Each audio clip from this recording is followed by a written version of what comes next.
ഞാൻ പോകും. എന്നെ പിടിച്ചാ കിട്ടിയല്ല. ഓക്കെ.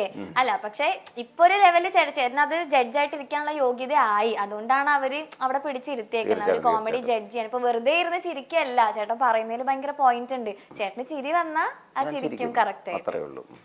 ഓക്കെ. ഈ നമ്മള് കോമഡി പറയുമ്പോഴേ ശരിക്കും ഇപ്പൊ ഞാൻ സുരാജേട്ടന്റെ ഏതോ ഒരു പ്രോഗ്രാമിന് ചേട്ടൻ സുരാജേട്ടന്റെ സീറ്റിൽ കയറി ഇരുന്നിട്ട് പറയുന്നുണ്ട്, ചിരിപ്പിക്കുകയും ചെയ്യുന്നുണ്ട് ചിന്തിപ്പിക്കുകയും ചെയ്യുന്നുണ്ട്. ശരിക്കും കോമഡി എന്ന് പറയുമ്പോ അങ്ങനെ തന്നെയല്ലേ, നമ്മൾ ചിരിപ്പിക്കുകയും വേണം പക്ഷെ അതേസമയം ചിന്തിപ്പിക്കുകയും വേണം. എന്തിനാ ചിരിച്ചെന്ന് ചിന്തിക്കണം. അതെ. പക്ഷെ ഞാൻ ചോദിക്കട്ടെ, ഒരു കോമഡി പറയുമ്പോഴും അത് അപ്പുറത്തിരിക്കുന്ന അല്ലെങ്കിൽ ഓപ്പോസിറ്റ് ഇരിക്കുന്ന വ്യൂവേഴ്സിന് അല്ലെങ്കിൽ ഒരാളെ നമ്മൾ വിഷമിപ്പിക്കാത്ത രീതിയിലും കൂടെ വേണ്ട ആ കോമഡി ചെയ്യാൻ. തീർച്ചയായിട്ടും അതൊക്കെ ചേട്ടൻ ശ്രദ്ധിക്കാറുണ്ട്. ഞാൻ മാക്സിമം ഈ സ്റ്റേജിൽ അശ്ലീലങ്ങൾ സംസാരിക്കുകയില്ല. കാര്യം ഇത് കുടുംബമായിട്ടിരുന്ന് കാണുന്ന പരിപാടിയാണ്. നമ്മുടെ ചാനലിലാണ് പരിപാടി അവതരിപ്പിക്കുക. ഞാൻ പറയും അങ്ങനെ എന്തെങ്കിലും സാധനം കൊണ്ടുവന്ന് ഞാൻ പറയും ഇത് വേണ്ടത് മാറ്റിക്കോളാൻ പറയും. ഓപ്പണായിട്ട് ഞാൻ പറയും. ഇതിപ്പം നമ്മുടെ ഇതിൻ്റെ അകത്ത് ബമ്പറിച്ചിരിക്കാത്ത തന്നെ ചിലവർ കൊണ്ട് ചെയ്യാറുണ്ട്. ഞാൻ ആദ്യം അവരോട് ആ സാധനം ഇവിടെ വേണ്ടെന്ന് പറയും. കാര്യം ഇതൊക്കെ കുഞ്ഞുങ്ങളും കുടുംബമൊക്കെ ഇരുന്ന് കാണുന്ന ഷോകളാണ്. അവർ ചിരിപ്പിക്കുക, അശ്ലീലം പറഞ്ഞിട്ടല്ല ചിരിപ്പിക്കേണ്ടത്. നല്ല നല്ല തമാശകൾ പറഞ്ഞ് ചിരിപ്പിക്കണം, അതല്ലേ നല്ലത്. Very good. ചേട്ടന്റെ മക്കളെയൊക്കെ ചേട്ടൻ ഈ മീഡിയ ഫീൽഡിലേക്ക് ഇറക്കുന്നില്ല എന്ന് ചേട്ടൻ പറയുന്നുണ്ടായിരുന്നല്ലോ അവരോട്. മക്കളെ ഫീൽഡിലേക്ക് ഞാൻ ഇറക്കിയില്ല. കാര്യം അവർ പഠിച്ചവരെ അവരുടെ കാര്യങ്ങൾ നോക്കിയിരുന്നു. ഈ ഫീൽഡിലേക്ക് ഇറങ്ങി കഴിഞ്ഞാൽ രക്ഷപ്പെടണം, അല്ലെ ഇറങ്ങിയിട്ട് കഥയില്ല. ആണോ, ഞാനൊക്കെ ഏതോ വിധത്തിൽ ഇവിടം വരെ എത്തിയെന്നേ ഉള്ളൂ. അവരിറങ്ങിയാൽ അവർക്ക് അതിനുള്ള കഴിവുണ്ടെങ്കിൽ അവർ രക്ഷപ്പെടണം.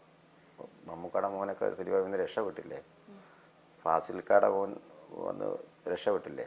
അങ്ങനെ രക്ഷപ്പെടാനുള്ള കഴിവും മക്കൾക്കുണ്ടെങ്കിലേ നമ്മൾ ഇറക്കിവിടാൻ പറ്റുള്ളൂ. അല്ലാതെ നമ്മൾ ഇറക്കി വിട്ടിട്ട് കഥയില്ല. അവർക്ക് അങ്ങനെ ഒരു ഇൻട്രസ്റ്റ് ഉണ്ടോ? പിള്ളേർക്ക് ആർക്കും ഇല്ല. ആർക്കും അതിനോടുള്ള താല്പര്യമൊന്നുമില്ല. അവർ വീട്ടിലെ കാര്യങ്ങൾ നോക്കുക, ഭർത്താവിൻ്റെ കാര്യം നോക്കുക. പെൺമക്കൾ രണ്ടുപേരും അങ്ങനെയാണ്.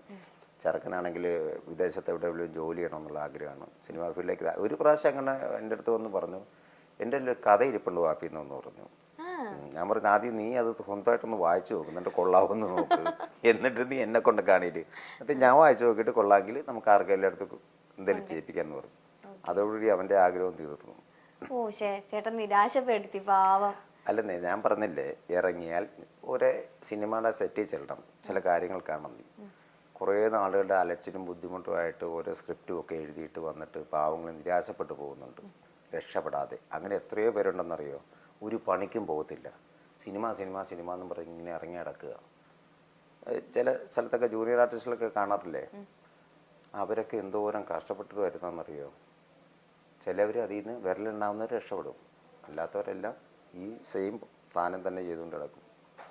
അവർ രക്ഷപ്പെടണം. രക്ഷപ്പെടാനുള്ള ടാലൻ്റ് ഉണ്ടെങ്കിൽ അവർ രക്ഷപ്പെട്ടിരിക്കുക. ഇനിയിപ്പോൾ എൻ്റെ സപ്പോർട്ടിങ്ങൊന്നും വേണമെന്നൊന്നുമില്ല. അവനവൻ്റെ കെയറിൽ ഇറങ്ങിത്തിരിച്ചാൽ ചിലപ്പോൾ കിട്ടുമായിരിക്കും. പക്ഷെ നമ്മുടെ വീട്ടിലെ കാര്യങ്ങളിലൂടെ ആ കൂടെ നടക്കണം. ഓക്കെ. ചേട്ടൻ ഇപ്പൊ എന്തായാലും ഇത്രയും സംസാരിച്ചിട്ട് ചേട്ടൻ്റെ ഉമ്മാനെ പറ്റി ചോദിക്കാതിരിക്കാൻ പറ്റില്ല. കാരണം ഏറ്റവും കൂടുതൽ ചേട്ടൻ ഇതുപോലെ ആവാൻ ആഗ്രഹിച്ചത് ഉമ്മയാണെന്ന് ചേട്ടൻ പറഞ്ഞിട്ടുണ്ട്. അതെ അതെ. ഉമ്മയ്ക്കൊക്കെ സുഖമാണോ? ഉമ്മ സുഖമായിട്ടിരിക്കുന്നു. ഇപ്പം നിങ്ങളിന്ന് വന്ന ദിവസം ഒരു നല്ല ദിവസമല്ലായിരുന്നു ഇൻ്റർവ്യൂവിന് വന്നത്. അല്ലെങ്കിൽ ഉമ്മയെ കാണാമായിരുന്നു, വൈഫിനെ കാണാമായിരുന്നു, മക്കളെ കാണാമായിരുന്നു. ഇന്നൊരു കല്യാണം നടക്കുന്ന ദിവസമാണ്. ഞാനും അവിടെ പോയി ഇരിക്കേണ്ടതാണ്.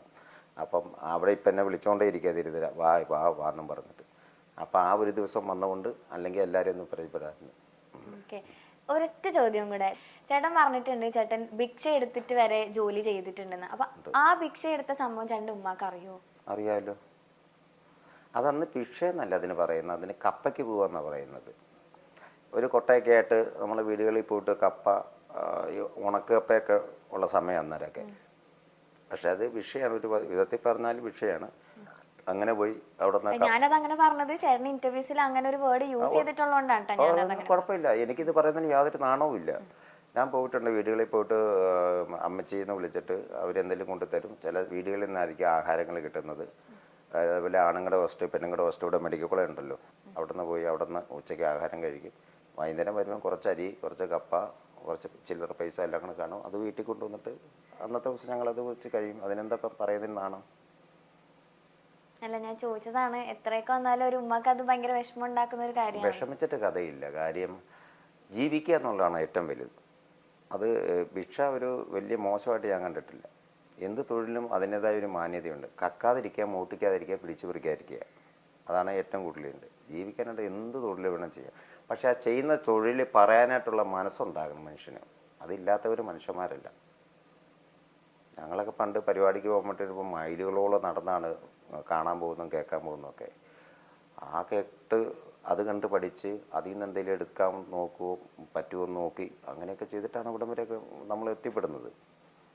അപ്പോൾ അതൊരു വലിയ കുറ്റമായിട്ട് എനിക്ക് തോന്നിയിട്ടില്ല. എന്നോട് പലരും ചോദിക്കാൻ എന്തിനാ അതൊക്കെ ഇപ്പോൾ പറയുന്നതെന്ന് ചോദിക്കാറുണ്ട്. ഞാൻ പറഞ്ഞു ഞാൻ ചെയ്ത കാര്യമില്ലേ, പിന്നെ എന്തിനാണ് അതിന് നാണിക്കുന്നത്.